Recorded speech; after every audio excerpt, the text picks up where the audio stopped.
Hello दोस्तों, नमस्कार।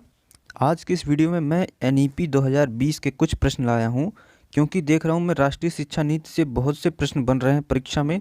तो मैं कुछ ऐसे प्रश्न लाया हूं जो परीक्षा में आने की संभावना है और पिछले वर्ष परीक्षा में आए भी थे ये प्रश्न। तो चलिए हम बढ़ते हैं अपने प्रश्न की तरफ। सबसे पहले बेसिक सा प्रश्न है जो पूछा गया है पेपर में। तो प्रश्न है, राष्ट्रीय शिक्षा नीति 2020 के अनुसार विद्यालयी शिक्षा का क्या ढांचा है। तो ढांचा क्या बनाया गया है दोस्तों, तो ये है 5+3+3+4। तो ये आपका ढांचा बनाया गया है इस तरह से। लेकिन दोस्तों आपको इसी क्रम में याद करना है, नहीं तो आप कंफ्यूज कर जाएंगे। 5+3 इसको 5 मत मानिएगा। तो इसको अगर आप पेपर में आपको ऑप्शन जिसमें 5+3+3+4 दिखेगा वही ऑप्शन सही होगा। तो इस तरह से इस प्रश्न को आप टिक करिएगा।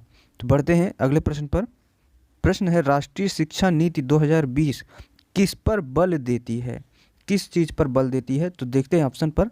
लर्निंग फॉर एग्जाम, परीक्षा के लिए पढ़ना, गलत जवाब। रोट लर्निंग, रोट लर्निंग तो जहाँ भी हो किसी भी प्रश्न में उसे तुरंत गलत करना है। और drill and practice, drill and practice वेधन अभ्यास पर नहीं ज़्यादा बल दिया जाता है। तो हमारा चौथे ऑप्शन में दिया गया है कंसेप्चुअल अंडरस्टैंडिंग। तो ये हमारा चौथा ऑप्शन सही होगा, कंसेप्चुअल अंडरस्टैंडिंग। वैसे जैसे मैंने ये बताया कि रोट लर्निंग जहाँ पर दिया होगा वो गलत है। तो इस पर मैंने एक डेडिकेटेड वीडियो बनाया है जो कीवर्ड्स हैं जिन्हें आप पकड़कर ऑप्शन को काट सकते हैं। तो उसका लिंक मैं आपको डिस्क्रिप्शन में दे दूंगा ताकि आपके भी नंबर अच्छे आ जाएं उस वीडियो को देखने के बाद। तो बढ़ते हैं अगले प्रश्न पर।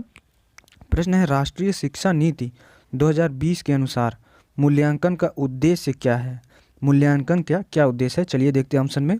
रटने की क्षमता का परीक्षण। यहाँ भी देखिए दोस्तों, जहाँ भी रटने की क्षमता आ जाए उस प्रश्न को तुरंत गलत करना है, रटने के लिए नहीं। उसके बाद दूसरा है पुनरुत्पादन या याद करने की क्षमता, याद करने की क्षमता, ये भी गलत हुआ, ये ऑप्शन भी आप गलत काटिएगा। बच्चों को सीखने की प्रक्रिया में मदद करना, ये ऑप्शन बिल्कुल सटीक है। सीखने की प्रक्रिया में मदद करना, इसलिए उस बच्चे का मूल्यांकन किया जाता है। और चौथा देख लेते हैं, पूरे देश में बच्चों की तुलना करने का मापदंड बताना। मूल्यांकन दोस्तों तुलना करने के लिए नहीं बनाया जाता है, ना कि रैंकिंग के लिए कि ये बच्चा फर्स्ट आया ये सेकंड आया है। तो इसलिए चौथा ऑप्शन गलत होगा। मूल्यांकन सिर्फ बच्चों के सीखने के लिए किया जाता है, मूल्यांकन सिर्फ बच्चों के सीखने के लिए किया जाता है। इसके बाद बढ़ते हैं अगले प्रश्न पर। प्रश्न है, राष्ट्रीय शिक्षा नीति 2020 में निम्नलिखित में से कौन सा प्रावधान नहीं सुझाया गया है। यहाँ पर ध्यान देना है आपको, नहीं सुझाया गया है। देखते हैं ऑप्शन। प्रत्येक विद्यार्थी की विशिष्ट क्षमताओं को पहचानना और बढ़ावा देना महत्वपूर्ण है, बिल्कुल सही होगा। विशिष्ट क्षमताओं को पहचानना ये बिल्कुल सही होगा, लेकिन हमें गलत ढूंढना है क्योंकि ऑप्शन प्रश्न में नहीं दिया है। बढ़ते हैं दूसरे प्रश्न पर। रट्टा मार कर सीखने और परीक्षाओं के लिए सीखने के बजाय संप्रत्यात्मक समझ पर बल देना, तो ये भी बिल्कुल सही होगा। रट्टा पर नहीं बल्कि उनको संप्रत्यात्मक समझ को विकसित करना पर। तो ये भी ऑप्शन आपका इस वजह से सही निकल जाएगा। और तीसरा होगा, सृजनात्मकता पर पर्याप्त ध्यान देना चाहिए और तार्किक निर्णय करने और नवाचारिता के प्रोत्साहित करने के लिए विवेचनात्मक चिंतन को बढ़ाना। तो ये ऑप्शन बिल्कुल सही होगा, ये भी उनके विवेचनात्मक चिंतन को बढ़ाने के लिए। चौथा ऑप्शन होगा, बच्चों में अनुपालन को बढ़ावा देने के लिए अध्यापक को इनाम और दंड का इस्तेमाल करना चाहिए। इनाम और दंड का बिल्कुल इस्तेमाल नहीं करना है, दंड तो बिल्कुल नहीं, ये एक अपराध की श्रेणी में आ जाएगा दंड। तो इसलिए ये ऑप्शन गलत होगा, लेकिन हमसे नहीं पूछा है तो यही ऑप्शन आपका सही, टिक करके आइएगा। बढ़ते हैं अगले प्रश्न पर। प्रश्न है आपकी स्क्रीन पर, राष्ट्रीय शिक्षा नीति 2020 किसकी ओर बदलाव को प्रस्तावित करती है। तो ऑप्शन है, यह रटकर यह सीखना कि कैसे सीखना है, ये बिल्कुल सही जवाब होगा। इसी पर प्रस्तावित करता है कि यह सीखना कि कैसे सीखना। बाकी रटकर सीखने की प्रक्रिया गलत होगा। पाठ्यक्रम सामग्री में वृद्धि ये भी गलत होगा, और मानकीकरण ये भी गलत होगा। अगला प्रश्न है, राष्ट्रीय शिक्षा नीति 2020 के अनुसार अधिगम होनी चाहिए। अधिगम किस तरह से होनी चाहिए, देखते हैं ऑप्शन। विषय वस्तु अधोमुखी, पाठ्यपुस्तक केंद्रित, प्रयोगात्मक, और व्यवहारात्मक।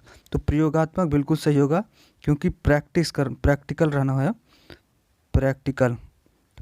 तो यही राष्ट्रीय शिक्षा नीति 2000 कहती है कि बच्चों को प्रयोगात्मक पढ़ाइए, प्रैक्टिकल से। इसके बाद अगला ऑप्शन है National education policy 2020 proceed that education should be, कैसा होना चाहिए education, focused on drill and practice, गलत, ड्रिल एंड प्रैक्टिस जहाँ हो उसको गलत करिएगा। Inquiry driven and discovery oriented, बिल्कुल सही होगा, जहाँ भी इंक्वायरी एंड डिस्कवरी ओरिएंटेड होगा वो ऑप्शन सही रहता है। उसके बाद text book and teaching centric, teacher centric नहीं, अब की बार बाल केंद्रित बताया गया है कि बाल केंद्रित होना चाहिए। और oriented towards learning for exam, exam के लिए नहीं पढ़ना, ये भी ऑप्शन गलत होगा। तो हमारा option inquiry driven and discovery oriented ये वाला सही होगा। अगला प्रश्न है आपके सामने, which of the following tools और methods does national education policy 2020 propose for assessment of children, यानी कि बच्चों के आकलन के लिए कौन कौन से टूल्स अपनाने चाहिए। तो ऑप्शन दिया गया है रोल प्लेस, बिल्कुल सही, रोल प्लेस में तो बच्चे का हर चीज़ का आकलन किया जा सकता है उसका। और दूसरा ग्रुप वर्क, ग्रुप वर्क में भी, और पोर्टफोलियो, पोर्टफोलियो भी सही जवाब होगा, और प्रोजेक्ट, तो सारे जवाब सही होगा। तो ये हमको मिलेगा चौथे ऑप्शन में, सारे जवाब इसके सही हैं ऑप्शंस। इसके बाद अगला प्रश्न है आपकी स्क्रीन पर, राष्ट्रीय शिक्षा नीति 2020 में प्रस्तावित बदलाव है, कौन कौन से बदलाव हैं जो सही इसमें ऑप्शन में दिए गए हैं उसको टिक करना है। मानकीकरण से लचीलापन, ये बिल्कुल सही जवाब होगा, क्योंकि राष्ट्रीय शिक्षा नीति 2020 में लचीलापन लाया गया है उसके कैरिकुलम में। और दूसरा देखते हैं क्या दिया गया है, रचनात्मक मूल्यांकन से योगात्मक मूल्यांकन, ये गलत जवाब हुआ, क्योंकि ये शिक्षा नीति कहती है कि योगात्मक से रचनात्मक लाइए, समेटिव असेसमेंट से फॉर्मेटिव असेसमेंट लाने के लिए कहता है, तो ये इसलिए ये ऑप्शन गलत होगा। और संरचनाओं की समझ को परीक्षा के लिए सीखना, ये भी गलत। बहुविषयकता से कठोरता, ये भी गलत, क्योंकि बहुविषयकता की बात करता है ये पाठ्यचर्या।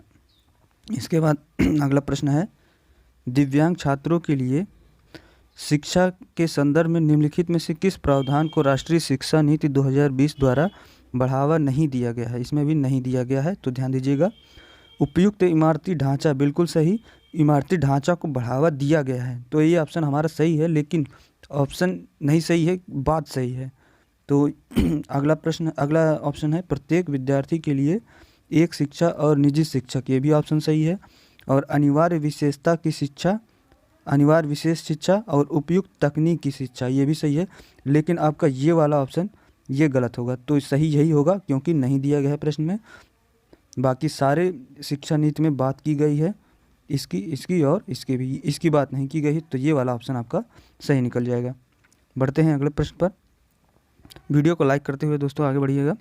राष्ट्रीय शिक्षा नीति 2020 किस ओर जोर देती है, किस पर जोर देती है, तो ऑप्शन है पाठ्यचर्या का लचीलापन, बिल्कुल सही जवाब है, पाठ्यचर्या का लचीलापन की ओर जोर देती है ये शिक्षा नीति।